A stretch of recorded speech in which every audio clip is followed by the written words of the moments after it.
അടുത്തത് വലിയൊരു ഭീമാകാരമായിട്ടുള്ള ഒരു എറർ സ്പോട്ടിങ് അല്ലേ? Okay. Under the overbearing atmosphere of censured expression. Censured expression. Okay. See, ഇപ്പൊ ഇത് കോണ്ടെക്സ്റ്റിൽ നിന്ന് മനസ്സിലായി. ഇതും എന്താണ്? ഫ്രീഡം ഓഫ് സ്പീച്ചിനെ പറ്റിയിട്ടുള്ള, അല്ലെ അതിനെ വിലക്കുന്ന, അതിനുമായിട്ട് ബന്ധപ്പെട്ട ഒരു പാസേജ് ആണ്.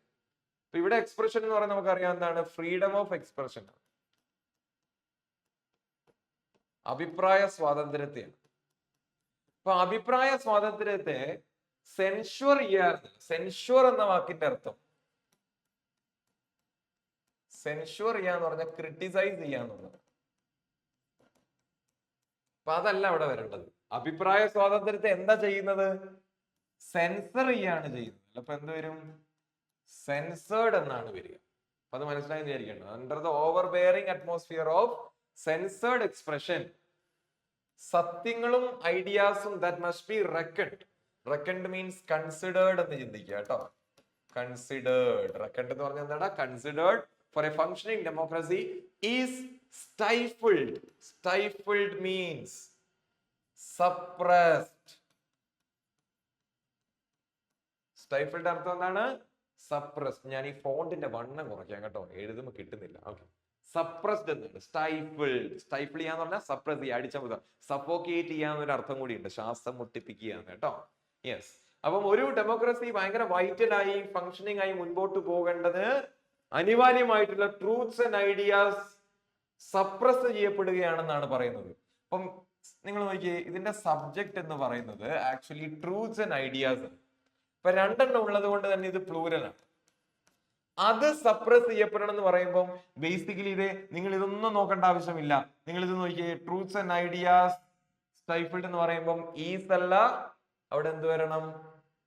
ആർ എന്ന് വരും. കാരണം truth and ideas are plural compound subject കേട്ടോ. കോമ്പൗണ്ട് പ്ലൂരൽ സബ്ജക്ട് ആണ്. അപ്പം അങ്ങനെ വരത്തുള്ളൂ. Yes. People should not have to constantly look. നോക്കി, ലുക്ക്. ലുക്ക് എന്ന് പറഞ്ഞ ഒരു വെർബാണ്. ഇതൊരു വെർബ് ആയതുകൊണ്ട് തന്നെ ഈ കോൺസ്റ്റന്റ് നമുക്കറിയാം ഒരു അഡ്ജക്റ്റീവ് ആണ്. നമുക്കവിടെ ഒരു അഡ്ജക്റ്റീവ് അല്ല വരേണ്ടത്. അവിടെ എന്താ വരേണ്ടത്? ഒരു ആഡ്വർബാണ്. ആഡ്വർബ് ആയതുകൊണ്ട് തന്നെ ഇവിടെ എന്ത് വരും? ആഡ്വർബ് യൂഷ്വലി എങ്ങനെയാണ് എൻഡ് ചെയ്യുന്നത്? ly ലാണ് കേട്ടോ. Constantly. Look at asterisks that's it കണ്ടോ. ആസ്റ്ററിക്സ്. വീണ്ടും ഇവിടെ നോക്കിയേ, വീണ്ടും അവിടെ റിലേറ്റീവ് പ്രോനൗൺ. അപ്പം നിങ്ങൾ ഈ റിലേറ്റീവ് പ്രോനൗൺ ഒക്കെ ഉപയോഗിക്കുമ്പോൾ ഏറ്റവും ശ്രദ്ധിക്കേണ്ട കാര്യം എന്താ? റിലേറ്റീവ് പ്രോനൗൺ നമ്മൾ ഏതിനോടാണോ ബന്ധിപ്പിക്കുന്നത് നോക്കുക. അത് സിംഗുലർ ആണോ പ്ലൂരൽ ആണോ എന്നതിനെ അടിസ്ഥാനപ്പെടുത്തിയിട്ട് വേണം ഈ റിലേറ്റീവ് ക്ലോസിലെ വെർബും അതിനനുസരിച്ച് നിജപ്പെടുത്താൻ. ഓക്കെ. ആസ്പെക്ട്സ് നമുക്കറിയാം പ്ലൂരൽ ആണ്. പ്ലൂരൽ ആയതുകൊണ്ട് തന്നെ ഇതിനോട് ചേർത്ത് വെക്കുമ്പോൾ സെറ്റ്സ് എന്താവും? സെറ്റ്സ് എന്ന് വേണ്ട, സെറ്റ് എന്ന് മാത്രം മതി. Set. Terms and conditions for fundamental liberties. Film producers and directors have pushed away from exploring subject matters that would help India to progress socially and okay.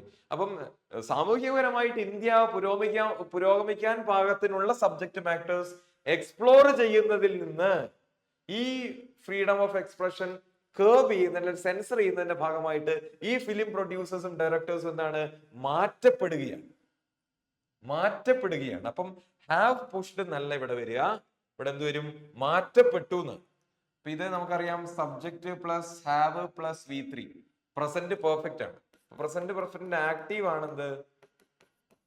Subject plus has അല്ലെങ്കിൽ have plus V3 എന്നുള്ളത്. അപ്പൊ അതിന്റെ passive മാറ്റപ്പെട്ടു എന്നല്ലേ നമുക്ക് ഇവിടെ പറയേണ്ടത്. അതായത് passive തലതിരിച്ച് പറയുക. അപ്പൊ ആദ്യം എന്ത് വരെ? Object plus subject plus has അല്ലെങ്കിൽ have plus been plus V3 ആണ്. അപ്പൊ ഇവിടെ എന്ത് വരും? ഹാവ് പുഷ്ഡ് അല്ല, ഹാവ് ബീൻ പുഷ്ഡ് എന്ന് വരും. കാരണം പുഷ് ചെയ്യപ്പെട്ട് അവരെ മാറ്റി നിർത്തുന്നതല്ല, അവരെ മാറ്റി നിർത്തുന്നതാണ്. Have been pushed away to progress. ഇവിടെ നോക്കിയ ഹെൽപ്പ് എന്ന് പറഞ്ഞൊരു വെർബ് നിങ്ങൾ കാണുന്നില്ലേ? ഇന്ത്യയെ പ്രോഗ്രസ് ചെയ്യാൻ, സോഷ്യലി പ്രോഗ്രസ് ചെയ്യാൻ പാകത്തിന് ഹെൽപ്പ് ചെയ്യുന്നു. ഹെൽപ്പ്. അപ്പൊ നമ്മൾ ശ്രദ്ധിക്കേണ്ട കാര്യം ഹെൽപ്പ് ഒരു കോസേറ്റീവ് വേർബാണ്. ഹെൽപ്പ് ആരാണ്? ഒരു കോസേറ്റീവ് വേർബാണ്. അതായത് നമ്മൾ മറ്റൊരാളെ കൊണ്ട് ഒരു കാര്യം ചെയ്യിപ്പിക്കുമ്പോൾ, ഫോർ എക്സാമ്പിൾ ഹെൽപ്പ് എന്ന വെർബ് നിങ്ങൾ യൂസ് ചെയ്തെന്ന് വിചാരിക്കുക, പ്ലസ് ഒരു ഒബ്ജക്റ്റ് ഇടയ്ക്ക് മെൻഷൻ ചെയ്തിട്ടുണ്ടെങ്കിൽ അടുത്തത് V1 ആയിരിക്കും. അതായത് ടു വേണ്ട. അപ്പൊ ഒന്നുകൂടി പറഞ്ഞു തരാം. ഹെൽപ്പ് എന്ന് പറഞ്ഞ ഒരു വെർബ് നിങ്ങൾ യൂസ് ചെയ്യുന്നു. ഹെൽപ്പിന് ശേഷം ഡയറക്ട്ലി ഒരു ഒബ്ജക്റ്റ് നിങ്ങൾ കൊടുത്തിട്ടുണ്ട്. അതിനുശേഷം വീണ്ടും ഒരു ക്രിയാരൂപം നിങ്ങൾക്ക് ഉപയോഗിക്കുന്നുണ്ടെങ്കിൽ അവിടെ എന്ത് വേണ്ട? ടു വേണ്ട.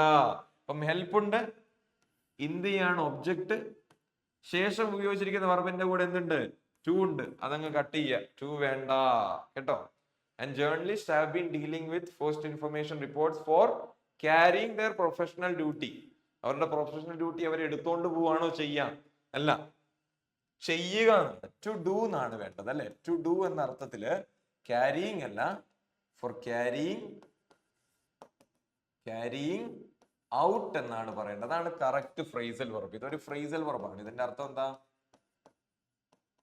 ഈ ഫ്രേസൽ വെർബിന്റെ അർത്ഥം ടു ഡു എന്നാണ്, ചെയ്യുക എന്നുള്ളതാണ്. ഇപ്പം എത്ര എറേഴ്സ് ആയി? 1 2 3 4 5 6 7ഓളം എറേഴ്സ് നമ്മൾ കണ്ടെത്തി അല്ലെ? ഓരോ എറേഴ്സും ഓരോ കോൺസെപ്റ്റ് ആണ്. അപ്പൊ ശ്രദ്ധയോടുകൂടി പഠിക്കാൻ ശ്രദ്ധിക്കുക കേട്ടോ. അപ്പൊ ഇതൊക്കെ നമുക്ക് ആവശ്യമുള്ളതാണെന്നേ. യെസ്,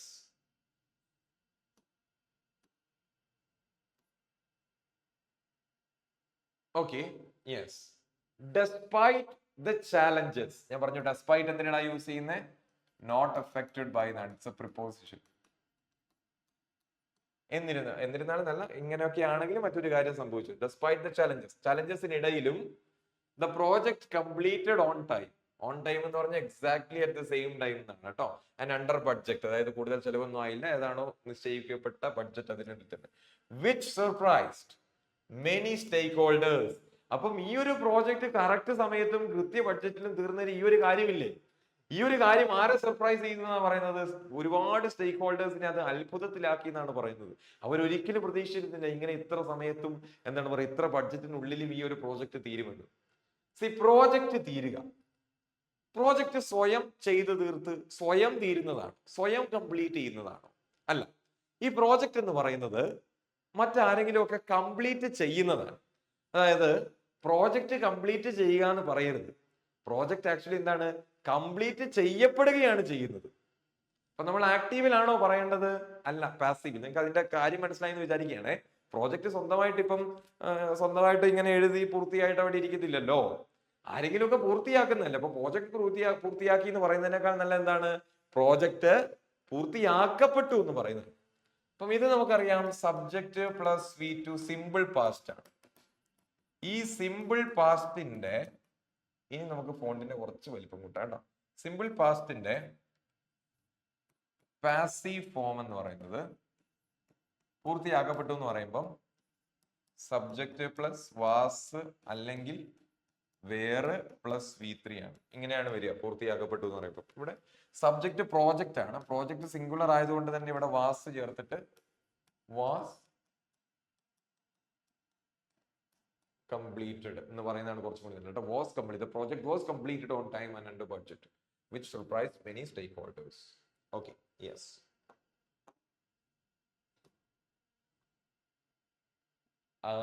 ഓക്കെ, റിപ്പീറ്റഡ് ആയിട്ട് വന്നാൽ ഇത് നമ്മൾ കണ്ടതാണ്, നമ്മൾ ചെയ്താണ്. ഒരു 4 ചോദ്യങ്ങൾക്ക് മുന്നേ നമ്മൾ ഓൾറെഡി ചെയ്താണ്. അപ്പം സ്ലൈഡ് ഇങ്ങനെ ഡ്യൂപ്ലിക്കേറ്റ് ഇടയ്ക്ക് കയറി വന്നതാണ് കേട്ടോ. ഓക്കെ, ഇനി ശ്രദ്ധിച്ചോളാം.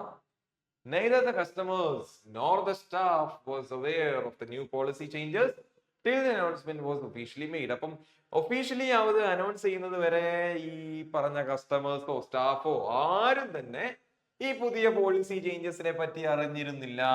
അപ്പം 2 സബ്ജക്റ്റുകളെ ബന്ധിപ്പിക്കാൻ നൈദർ നോറും അല്ലെ.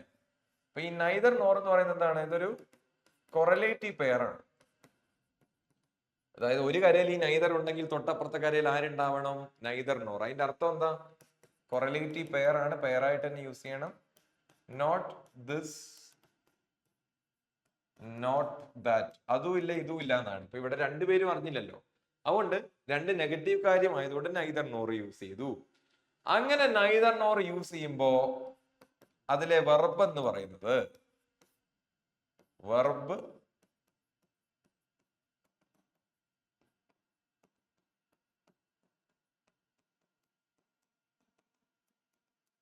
യെസ്. അപ്പൊ അതിലെ വെർബ് എന്ന് പറഞ്ഞാൽ verb agrees with the nearest subject. അതിനെയാണ് നമ്മൾ എന്ത് വിളിക്കുന്നത്? റൂൾ ഓഫ് പ്രോക്സിമിറ്റി എന്ന് വിളിക്കുന്നത്. Rule of proximity. Rule of proximity, അടുപ്പത്തിന്റെ നിയമം. അതായത് ഒന്നുമില്ല, മുല്ലപ്പൂവിന്റെ അടുത്ത് കിടക്കും കല്ലിനും ഉണ്ടാകും സൗരഭ്യം എന്ന് പറയുന്നത് പോലെ തന്നെ നൈദർ നോർ ഉപയോഗിച്ച് രണ്ട് സബ്ജക്റ്റുകളെ ബന്ധിപ്പിക്കും. എസ്പെഷ്യലി അതൊരു സിംഗുലറും പ്ലൂരലും അല്ലെങ്കിൽ പ്ലൂരലും സിംഗുലറും ഒക്കെ ആകുമ്പോൾ അതിലെ വെർബ് തീരുമാനിക്കുന്നത് നമ്മൾക്ക് എൻറ്റയർലി സിംഗുലർ പ്ലൂരൽ എന്ന് പറയാൻ പറ്റില്ല. നമ്മൾ എന്ത് ചെക്ക് ചെയ്യുക? വെർബിനടുത്ത് കിടക്കുന്ന നൗൺ ഏതാന്ന് നോക്കുക. അതിനനുസരിച്ചായിരിക്കും വെർബ്. ഇവിടെ കസ്റ്റമേഴ്സ് ആണ് ആദ്യം, സ്റ്റാഫ് ആണ് വെർബിനോട് അടുത്ത് കിടക്കുന്നത്. ഈ സ്റ്റാഫിനെ പൊതുവെ പ്ലൂരലായിട്ട് തന്നെയാണ് ബ്രിട്ടീഷ് ഇംഗ്ലീഷിൽ പരിഗണിക്കുന്നത്. അപ്പൊ ഇവിടെ എന്ത് വരും? വാസല്ല വേറെ വരും. കാരണം നമ്മുടെ റൂൾ ഓഫ് പ്രോക്സിമിറ്റി ആണ്. The verb agrees with the nearest subject. For example മറ്റൊരു സെന്റൻസ് തരികയാണെങ്കിൽ ഇവിടെ എന്ത് വരും?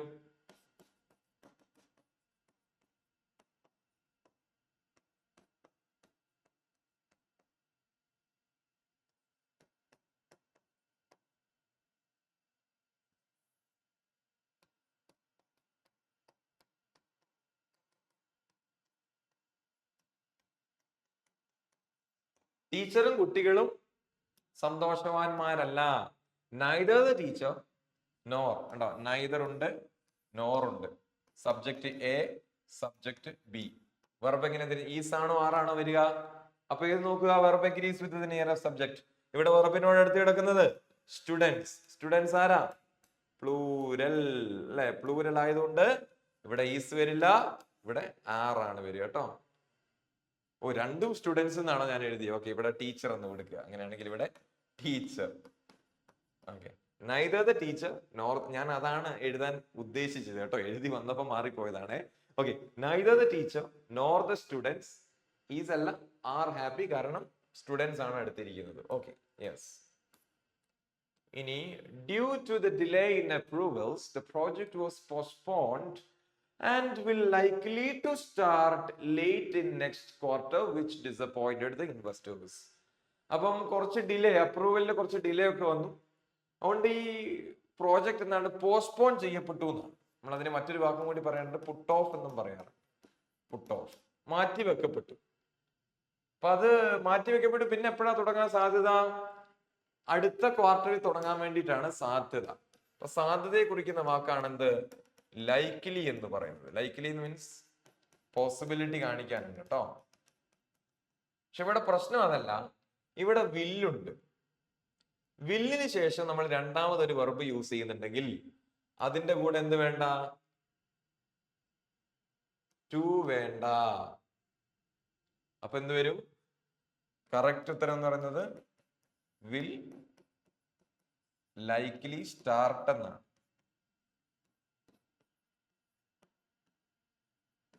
കാരണം എന്താ? വിൽ എന്ന് പറയുന്ന ഒരു model വെർബാണ്.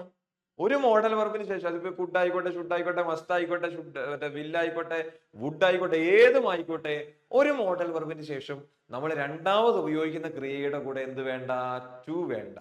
For example I will win എന്നല്ലേ നമ്മള് ഐ വിൽ ടു വിൻ എന്ന് പറയാറില്ലല്ലോ, തെറ്റല്ലേ? അപ്പൊ ഇവിടെ വില്ല് ഉപയോഗിച്ചു, അടുത്തത് സ്റ്റാർട്ടാണ്. അപ്പൊ ഇതിന്റെ കൂടെ എന്ത് വേണ്ട? ടു വേണ്ട. ഓക്കെ, അപ്പൊ ആ ഒരു കാര്യം ശ്രദ്ധിക്കുക. അപ്പൊ റൂൾ ഇത്രയേ ഉള്ളൂ. Rule is very simple. Modal verb ആണെങ്കിൽ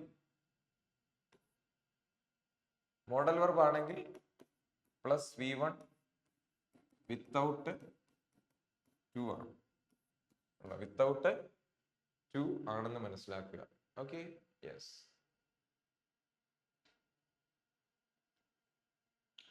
Every branch have been instructed to follow the new guidelines issued by the head office strictly. ഇപ്പൊ ഓരോ ബ്രാഞ്ചുകൾക്കും നിർദ്ദേശിക്കപ്പെട്ടിട്ടുണ്ട് അല്ലെ? എന്താ നിർദ്ദേശം നൽകപ്പെട്ടത്? ഗൈഡ് ലൈൻസ്, അതായത് ഹെഡ് ഓഫീസ് പുറത്തിറക്കുന്ന ഗൈഡ് ലൈൻസ് സ്ട്രിക്ട്ലി ഫോളോ ചെയ്യാൻ വേണ്ടി. ഓക്കെ, ഇവിടെ പ്രശ്നം എന്താണെന്ന് വെച്ചാൽ ഇവിടെ സബ്ജക്ട് നോക്കിയേ, എവ്രി ബ്രാഞ്ച്, ഇതാണ് സബ്ജക്റ്റ് എന്ന് പറയുന്നത്. നമുക്കറിയാം എവ്രി എന്നുള്ളത് ആരാ? എവ്രി എപ്പോഴും സിംഗുലർ ആണ്, ഒരു സിംഗുലർ അഡ്ജക്റ്റീവ് ആണ് കേട്ടോ, സിംഗുലർ അഡ്ജക്റ്റീവ് ആണ്. അപ്പം എവരിക്ക് ശേഷം എപ്പോഴും എന്തായിരിക്കും? സിംഗുലർ നൗൺ ആയിരിക്കും. കാരണം എന്താ? ഇത് സിംഗുലർ അഡ്ജക്റ്റീവ് ആണ്. ഇപ്പൊ തൊട്ടടുത്ത് കിടക്കുന്ന ആളും എന്തായിരിക്കണം? സിംഗുലർ. നമുക്ക് ഇഷ്ടമുള്ള ആൾക്കാരല്ലേ, നമ്മളോട് സമരസപ്പെടുന്ന ആൾക്കാരല്ലേ നമ്മൾ അടുത്തിരുത്തത്തുള്ളൂ, അല്ലെ കമ്പനി കൂടത്തുള്ളൂ. ഇപ്പൊ എവരി സിംഗുലർ ആയതുകൊണ്ട് എവരി കമ്പനി കൂടുന്ന സിംഗുലർ നൗൺ ആയിരിക്കും. ഇവിടെ കറക്റ്റ് ആണ്, സിംഗുലർ സിംഗുലർ നൗണ്. അപ്പം ഈ എൻറ്റയർ യൂണിറ്റ് എന്ന് പറയുന്നത്, അതായത് സബ്ജക്ട് എന്ന് പറയുന്നത് എന്താണ്? സിംഗുലർ ആണ്. സബ്ജക്ട് സിംഗുലർ ആയ നമ്മുടെ സബ്ജക്ട് വെർബ് എഗ്രിമെന്റ് പ്രകാരം വെർബ് എന്താവും? സിംഗുലർ. അപ്പം ഹാവ് അല്ല, എസ് ഭാഗമായിട്ടുള്ള ഹാസ് ആണ് വരിക. അപ്പം every branch has been instructed എന്തിന്? To follow the new guidelines issued by the head office strictly. Strictly എന്നുള്ളത് ഒരു ആഡ്വർബ് ആണ് കേട്ടോ. എങ്ങനെ ഫോളോ ചെയ്യണം? സ്ട്രിക്റ്റ് ആയിട്ട് ഫോളോ ചെയ്യണം. എങ്ങനെ ഒരു പ്രവർത്തനം നടന്നു എന്ന് കാണിക്കുന്നതാണ് ഇത് ആഡ്വർബ് എന്ന് പറയുന്നത്. Okay, yes. അപ്പം ഇവിടെ എവരി മാത്രമല്ല കേട്ടോ. ഇപ്പം ഫോർ എക്സാമ്പിൾ ഈച്ച് ആണെങ്കിൽ കൂടി, ഈച്ച് പ്ലസ് സിംഗുലർ നൗൺ ആണെങ്കിൽ നമ്മൾ സിംഗുലർ വെർബ് തന്നെയാണ് യൂസ് ചെയ്യേണ്ടത് കേട്ടോ. അപ്പം എവരിയുടെയും ഈച്ചിന്റെയും പ്രത്യേകത എന്ന് പറഞ്ഞാൽ അവയെ രണ്ടും നമ്മൾ സിംഗുലർ അഡ്ജക്റ്റീവ്സ് ആയിട്ട് യൂസ് ചെയ്യും.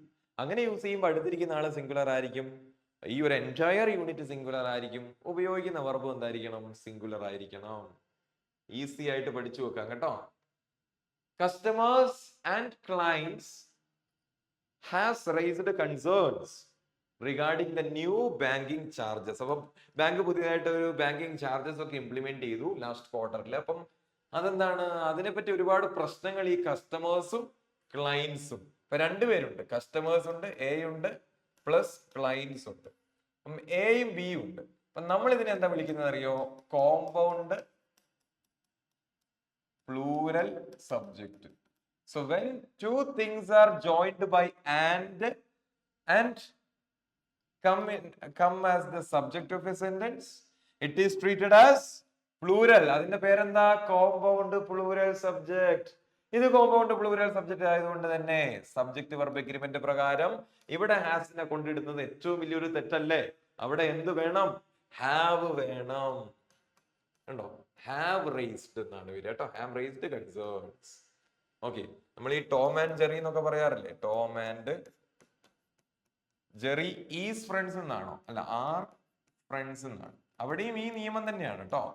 Tom Jerry different distinct persons ആണ്.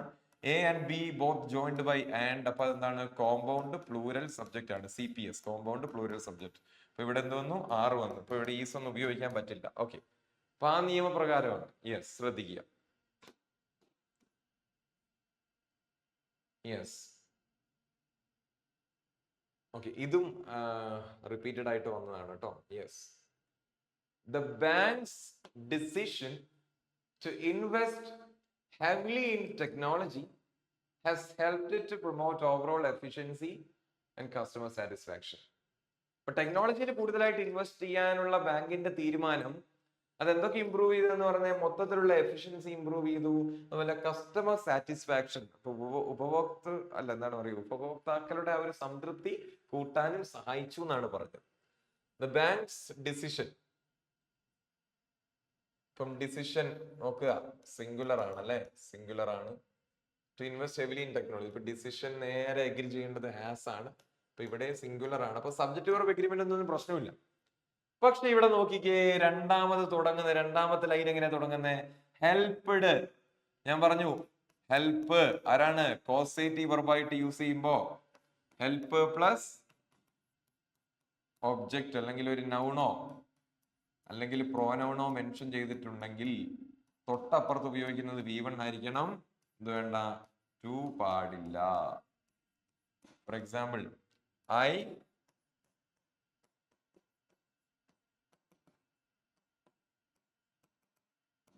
I helped him to win എന്നല്ല, I helped him win. Okay, to വേണ്ട. അപ്പം ഹെൽപ്പ് ഇവിടെ കൊടുത്തു, പിന്നെ ഇവിടെ ഒരു പ്രോനൗൺ മെൻഷൻ ചെയ്തിട്ടുണ്ട്. ഇത് പ്രോനൗൺ ആണ്. ഇറ്റ് എന്ന് പറയുന്നത് എന്താണ്? പ്രോനൗൺ ആണ്. ഓക്കെ, പ്രോനൗൺ ഉണ്ട്. ഹെൽപ്പ് കഴിഞ്ഞു, പ്രോനൗൺ ഉണ്ട്. ശേഷം V1 ആണ്. അപ്പം ടു ഇംപ്രൂവ് അല്ല, ഈ helped it improve overall efficiency and customer satisfaction. Okay, helped it improve എന്നാണ് കേട്ടോ. V1 ആണ് ഇവിടെ ഉപയോഗിക്കുക. V1 നമ്മൾ ഈ 2 ഇല്ലാത്ത V1നെ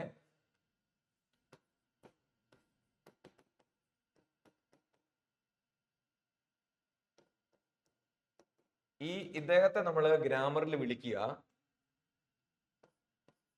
ബെയർ ഇൻഫിനിറ്റീവ് എന്നാണ്.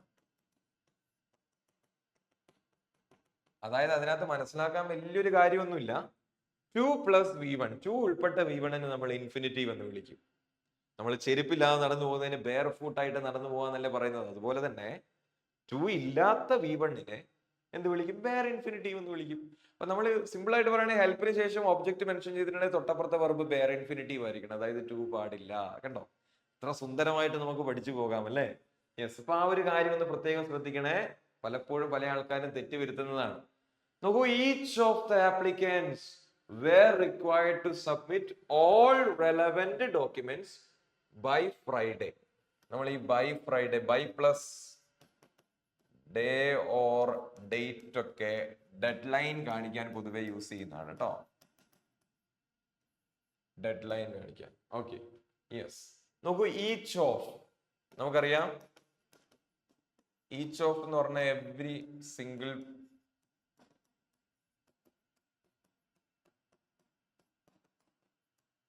ഐറ്റം എന്നാണ്. അപ്പൊ അതായത് ഇത് സിംഗുലർ ആണ്.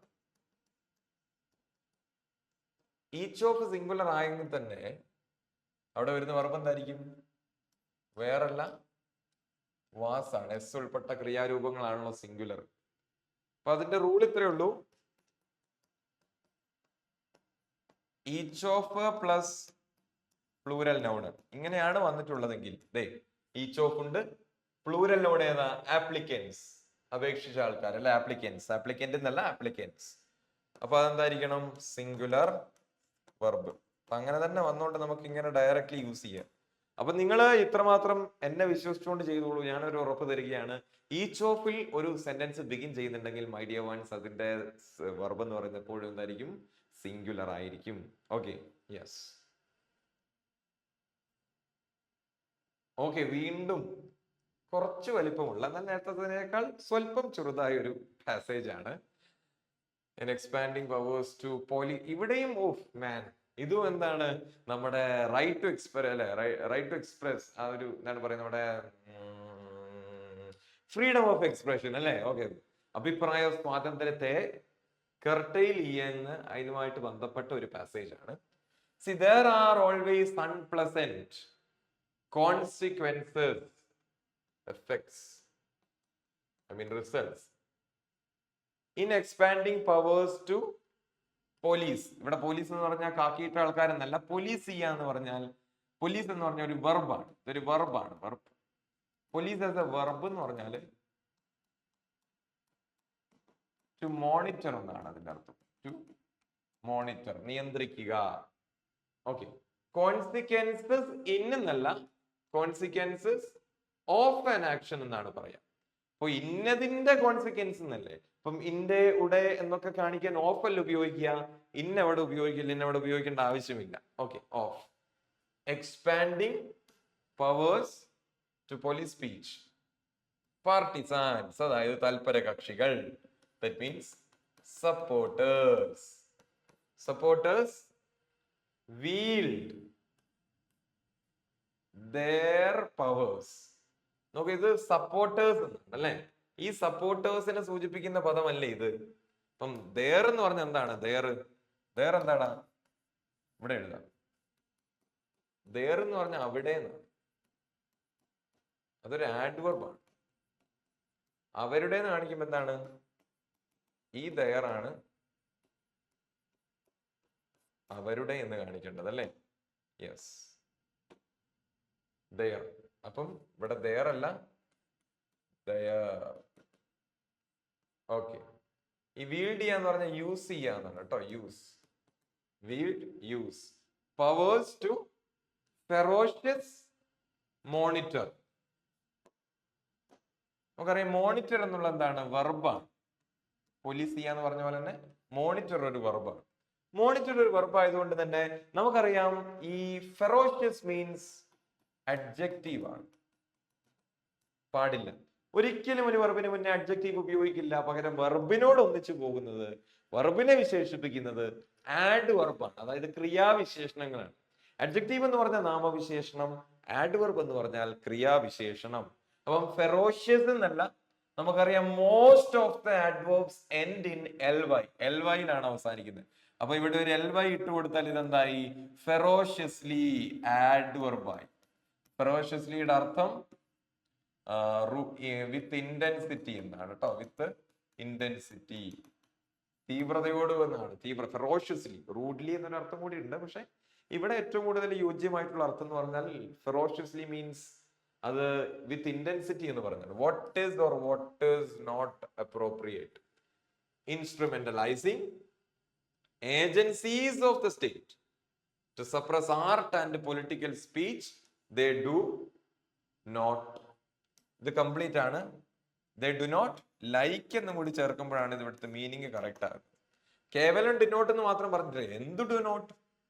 അവർക്ക് ഇഷ്ടപ്പെടാത്ത പൊളിറ്റിക്കൽ സ്പീച്ച് സപ്രസ് ചെയ്യാൻ ഗവൺമെന്റ് ഏജൻസീസിനെ ഇൻസ്ട്രുമെന്റലൈസ് ചെയ്യൂ എന്നാണ് പറയുന്നത്. സിറ്റിസൺസ് പ്ലൂരൽ ആണ്. സിറ്റിസൺസ് ഫൈൻഡ് ഹിംസെൽഫ് എന്ന് പറഞ്ഞ സിംഗുലർ അല്ലേ? അപ്പം ഇത് സിറ്റിസണിനോട് എഗ്രിമെന്റ് പോകാൻ വേണ്ടിട്ട് എന്താവും? themselves അല്ലെ? നമുക്കറിയാം ഈ നമ്മുടെ പൊസസീവ്, റിഫ്ലക്സീവ് പ്രോനൗൺസ് ഉണ്ട് അല്ലെ? ഏതൊക്കെയാ? Myself, your self, your selves, themselves, himself, herself, itself. എന്തിനാ? ഒരു സെന്റൻസിലെ സബ്ജക്റ്റും ഒബ്ജക്റ്റും സെയിം പേഴ്സൺ ആണ്, സെയിം തിങ് ഓർ പേഴ്സൺ ആകുമ്പോഴാണ് എന്ത് നമ്മൾ റിഫ്ലക്സീവ് പ്രോനൗൺ യൂസ് ചെയ്യേണ്ടത്. അപ്പൊ ഇവിടെ കണ്ടെത്തുന്നതും സിറ്റിസൺസ് ആണ്, കണ്ടെത്തപ്പെടുന്നതും സിറ്റിസൺസിനെ തന്നെയാണ്. അപ്പം അവരെ തന്നെ എന്നാണ് പറയുക. കാരണം സിറ്റിസൺസ് പ്ലൂരൽ ആയതുകൊണ്ട് അവരെ തന്നെ, അവനെ തന്നെ എന്ന് പറഞ്ഞിട്ട് കാര്യമില്ല. ഹിംസെൽഫ് എന്ന് പറഞ്ഞാൽ അവനെ തന്നെ എന്നാണ് അതിന്റെ അർത്ഥം. ഇത് ഒരാളാണോ സിറ്റിസൺ എന്നായിരുന്നെങ്കിൽ ഓക്കെ ഹിംസെൽഫ് എന്ന് പറയാതെ കുഴപ്പമില്ല.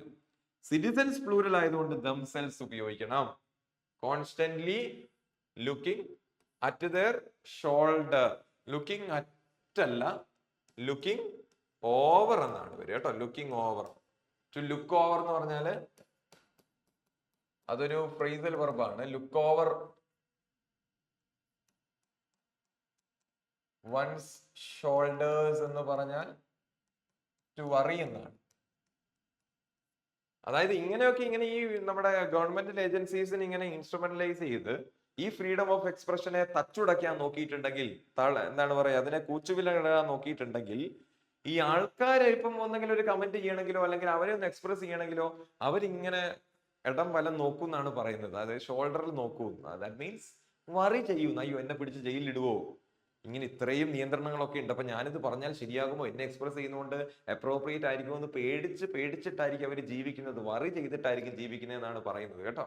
ബിഫോർ എക്സ്പ്രസിങ് themselves, അവരെ ചുറ്റുപാടും നോക്കേണ്ടി വരും, വറീഡ് ആകേണ്ടി വരും എന്നാണ്. അപ്പൊ ലുക്ക് ഓവർ ദെയർ ഷോൾഡർ എന്നാണ് കറക്റ്റ് ആയിട്ട് വരിക. അപ്പം ഒരു 4-5 തെറ്റുകളോളം നമ്മൾ സംസാരിച്ചിട്ടുണ്ട്. ഇപ്പൊ കൃത്യമായെന്ന് വിചാരിക്കുന്നു. Yes. And the board of directors have scheduled an emergency meeting to discuss the financial irregularities. ഇപ്പം സാമ്പത്തിക ക്രമക്കേടെന്നാണ് ഇറഗുലാരിറ്റി. അത് ഡിസ്കസ് ചെയ്യാൻ ബോർഡ് ഓഫ് ഡയറക്ടേഴ്സ് ഒരു മീറ്റിംഗ് ഷെഡ്യൂൾ ചെയ്തു എന്നാണ്. ഇവിടെ നോക്കിയേ, ഡയറക്ടേഴ്സ് ഒരു മീറ്റിംഗ് ഷെഡ്യൂൾ ചെയ്തു എന്നല്ല പറയുന്നത്. ഡയറക്ടേഴ്സിന്റെ ഒരു ബോർഡ് ഉണ്ട്, ആ ബോർഡാണ് മീറ്റിംഗ് ഷെഡ്യൂൾ ചെയ്തത്. അപ്പം മീനിങ് കൃത്യമായിട്ട് ശ്രദ്ധിക്കണേ. നമ്മൾ ഈ ചാടി കയറി ഡയറക്ടേഴ്സ് ഒരുപാട് ആരുണ്ടല്ലോ, അല്ലെ ഒരുപാട് പേരുണ്ടല്ലോ, അപ്പൊ പ്ലൂരൽ ആയിരിക്കുമല്ലോ, അപ്പൊ ഇവിടെ ഹാവ് ഉപയോഗിക്കുന്നതുകൊണ്ട് തെറ്റൊന്നുമില്ല എന്ന് കരുതി നോർഡർ കുത്തിയിട്ട് വന്നേക്കരുത്. അങ്ങനെയല്ല സംഭവം. ഡയറക്ടേഴ്സിനെ ഡയറക്ട്ലി അല്ല പറയുന്നത്. ഡയറക്ടേഴ്സിന്റെ ഒരു ബോർഡ് ഉണ്ട്. There is only one single board. ആ ബോർഡാണ് മീറ്റിംഗ് ഷെഡ്യൂൾ ചെയ്തത്. അപ്പൊ ഇവിടെ ആർക്കാ പ്രാധാന്യം?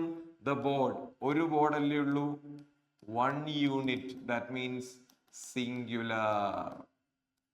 അപ്പൊ സിംഗുലർ ആയതുകൊണ്ട് തന്നെ ഇവിടെ ഹാസ് വരും. ഓക്കെ, മറ്റൊരു എക്സാമ്പിൾ കൂടി നോക്കാം.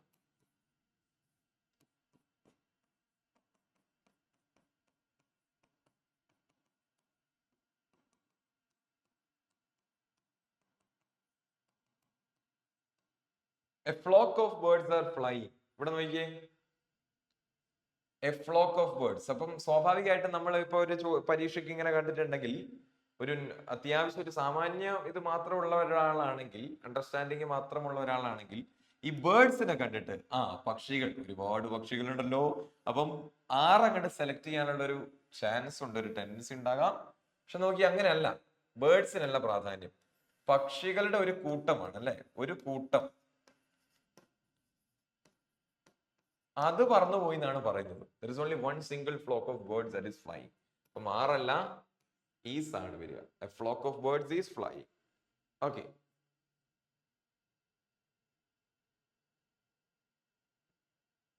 Okay. The bank chairman, together with the board, have decided to postpone the meeting scheduled for next Tuesday due to unforeseen means unpredictable circumstances. ചില സംഭവ വികാസങ്ങൾ, ഒരിക്കലും പ്രെഡിക്റ്റ് ചെയ്യാൻ പറ്റാത്ത കുറച്ച് സംഭവ വികാസങ്ങൾ ഉണ്ടായി. അപ്പൊ എന്ത് ചെയ്തു? ബാങ്ക് ചെയർമാൻ ബോർഡിന്റെ കൂടെ തന്നെ എന്ത് തീരുമാനം എടുത്തു? ഈ ഒരു മീറ്റിംഗ് മാറ്റി വെച്ചേക്കാം എന്നൊരു തീരുമാനം എടുത്തു.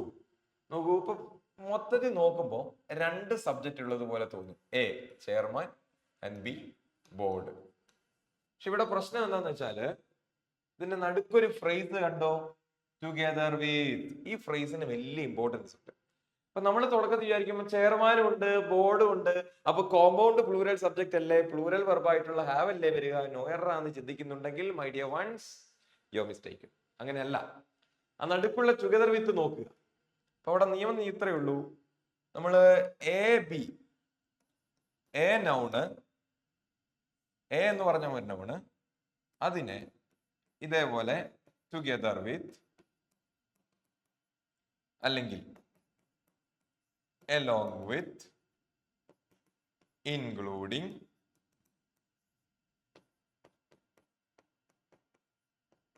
apart from, ഇതേപോലുള്ള കുറച്ച് ഫ്രേസസ് ഉണ്ട്.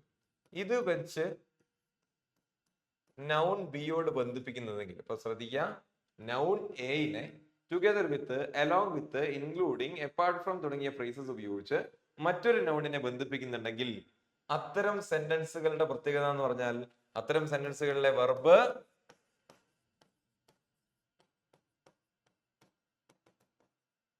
agrees with the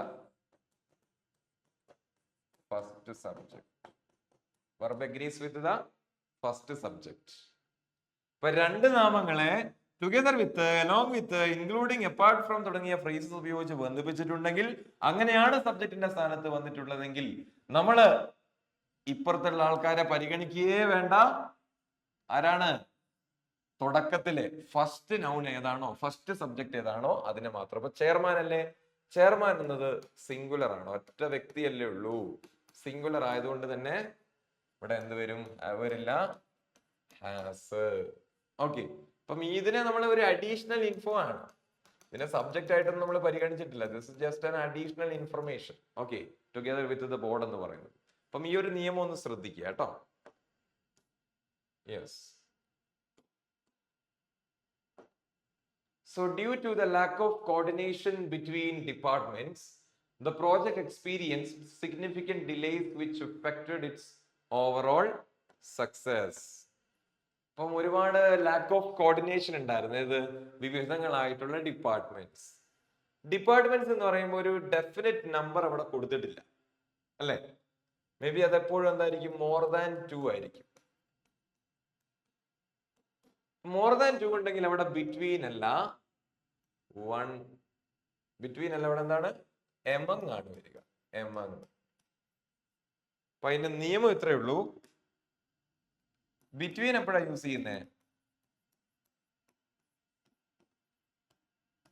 രണ്ടെണ്ണം മാത്രം ഉള്ളപ്പോഴാണ്. എമങ്ങോ? More than 2. അപ്പൊ ഒന്നിന്റെ ഇടയിൽ എന്ന് കാണിക്കാനാണ് ഈ ബിറ്റ്വീൻ എമംഗ് യൂസ് ചെയ്യുന്നത്. അങ്ങനെ യൂസ് ചെയ്യുമ്പോൾ ശ്രദ്ധിക്കേണ്ട കാര്യം, രണ്ടെണ്ണം തമ്മിലുള്ള എന്തെങ്കിലും ഒരു കാര്യം പറയുകയാണെങ്കിൽ ബിറ്റ്വീൻ, രണ്ടിൽ കൂടുതൽ ഒരുപാട് പേരുടെ ഇടയിൽ ഉള്ള ഒരു കാര്യം പറയുകയാണെങ്കിൽ ഇടയിൽ എന്ന് കാണിക്കാൻ among. That is the difference കേട്ടോ. Okay, for example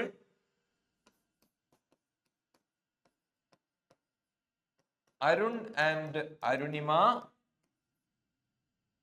okay, for example ഇങ്ങനെ എഴുതാം.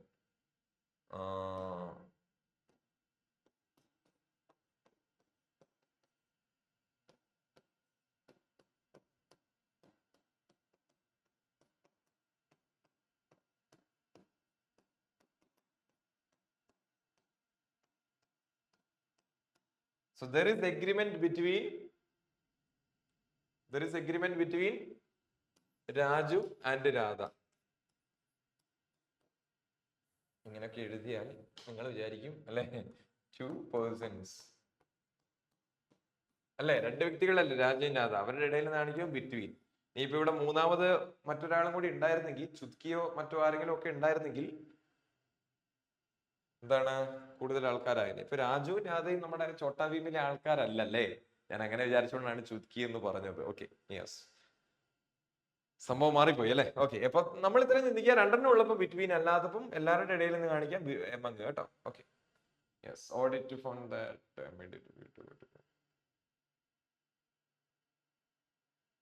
ഓക്കെ, നോക്കൂ. The audit team found that many documents was incomplete and needed immediate review to avoid compliance issue. Okay, നോക്കിയേ, that many documents, plural.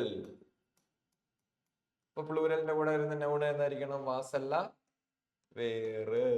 വളരെ simple ആയിട്ടല്ലേ, ഇത്രയും ചെയ്തപ്പോ നമുക്ക് കുറച്ച് എക്സ്പീരിയൻസും കുറച്ച് പരിചയം ഒക്കെ, അതുകൊണ്ട് നമ്മൾ പെട്ടെന്ന് അതിന്റെ ഉത്തരം കണ്ടെത്താൻ പറ്റിയല്ലേ. യെസ്, അടുത്തത്, the parliament is voting to elect the next president of the crisis hit country. ഇപ്പൊ പാർലമെന്റ് എന്ത് ചെയ്തുകൊണ്ടിരിക്കുകയാണ്? ആ പ്രശ്നബാധിതമായിട്ടുള്ള ആ ഒരു രാജ്യത്തിലെ അടുത്ത പ്രസിഡന്റിനെ കണ്ടുപിടിക്കാൻ വേണ്ടി ശ്രമിച്ചുകൊണ്ടിരിക്കുകയാണ്. ആഫ്റ്റർ ദ ഇൻകംബന്റ് എന്ന് പറഞ്ഞാൽ കറന്റ്ലി അധികാരത്തിലുള്ള എന്നാണ് കേട്ടോ. Current president resigned and had fled following widespread last week. Okay, the next president of the crisis, after the incumbent president resigned and had fled following widespread protests.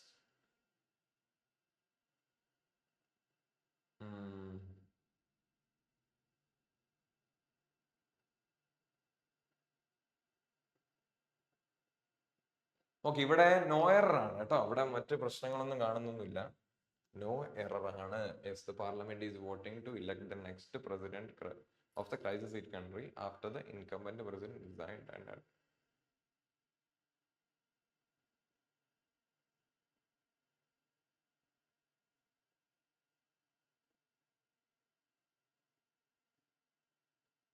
Okay, yes, so there is no error here. Your brain contains millions of neurons which constantly talk to each other by exchanging signal across connections named synapses. രണ്ട് തെറ്റുണ്ട് അവിടെ. അതായത് നമ്മൾ ഈ scientific ആയിട്ടുള്ള കാര്യങ്ങളിൽ, അതായത് science related ആയിട്ടുള്ള കാര്യങ്ങളെ പേര് വിളിച്ചു എന്ന് പറയില്ല. നെയ്മഡ്, നമ്മളതൊരു രാജ്യത്തിന്റെ പേരോ അല്ലെങ്കിൽ സ്ഥലത്തിന്റെ പേരോ ഒന്നും അല്ലല്ലോ നെയ്മഡ് എന്ന് പറയാൻ. ഇവിടെ ഏറ്റവും നല്ല ഫ്രേസ് എന്ന് പറയുന്നത്, വെർബ് എന്ന് പറയുന്നത് കോൾഡ് ആണ്. കോൾഡ് സിനാപ്സസ് എന്നാണ്. അപ്പൊ അത് മാത്രമല്ല, മറ്റൊന്നും കൂടി, നമ്മുടെ കയ്യിൽ മില്യൺസ് ഓഫ് ന്യൂറോൺസ് ഉണ്ട് അല്ലേ, ലോട്ട്, ഒരുപാടുണ്ട്. Which constantly talk to each other. അപ്പൊ ഇവിടെ ഈച്ച് അതർ അല്ല, വൺ അനദർ എന്ന് വരും. കാരണം എന്താണ്? മില്യൺസ് ഓഫ് ന്യൂറോൺസ് ഇല്ലേ, രണ്ടെണ്ണം മാത്രം വരുന്ന ന്യൂറോൺ ആവും അല്ലെ, എത്രയോ അല്ലെ, മില്യൺസ് ഓഫ് ന്യൂറോൺസ് ഉണ്ട്, ലക്ഷക്കണക്കിന് ന്യൂറോൺസ് ഉണ്ട്. അപ്പൊ അവ തമ്മില് കോൺസ്റ്റന്റ്ലി ടോക്ക് ചെയ്യുന്നു എന്ന് പറഞ്ഞാൽ എന്താണ്? വൺ അനദർ ആണ്, ഈച്ച് അതർ അല്ല. അപ്പൊ അതിന്റെ നിയമം എഴുതിക്കോളൂ. നമ്മൾ ഈച്ച് അതർ യൂസ് ചെയ്യുന്നേ, നമ്മൾ നേരത്തെ ബിറ്റ്വീന്റെയും എമംഗിന്റെയും കാര്യം പറഞ്ഞ പോലെ, ഈച്ച് അതർ ആർക്കാന്ന് വെച്ചാല്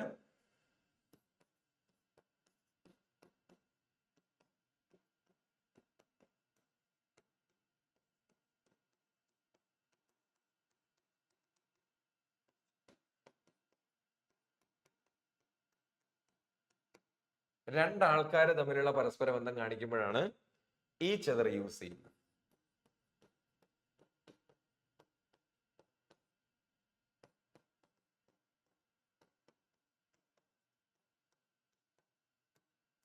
രണ്ടിൽ കൂടുതലുള്ളപ്പോഴാണ് വൺ അനദർ യൂസ് ചെയ്യുന്നത്. ഫോർ എക്സാമ്പിൾ,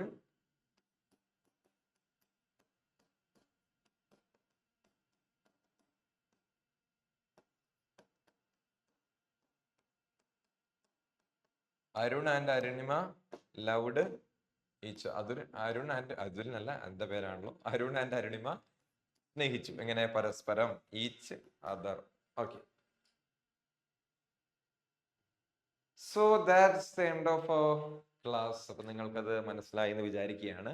ഇതിൽ പറഞ്ഞ കാര്യങ്ങളൊക്കെ എന്തെങ്കിലും അവ്യക്തതയോ എന്തെങ്കിലുമൊക്കെ കാര്യങ്ങൾ വിട്ടുപോയിട്ടോ ഉണ്ടെങ്കിൽ അത് കൃത്യമായിട്ട് കമന്റ് ബോക്സിൽ പോയിന്റ് ഔട്ട് ചെയ്യുക. വീഡിയോ ഇഷ്ടപ്പെട്ടാൽ ലൈക്ക് ചെയ്യുക. ഈ ഒരു ചാനല് ബാങ്കിങ് എക്സ്പീരിയൻസിന് നിങ്ങൾക്ക് പരിചയക്കാരുണ്ടാകാം. അവരിലേക്കൊക്കെ, നിങ്ങളുടെ ഫ്രണ്ട് സർക്കിളിലേക്കൊക്കെ ഈ ഒരു വീഡിയോയും ഈ ഒരു ചാനലും ഒക്കെ പരിചയപ്പെടുത്തുക, ലിങ്ക് അയച്ചു കൊടുക്കുക. So see you in the next class. Happy learning. Thank U.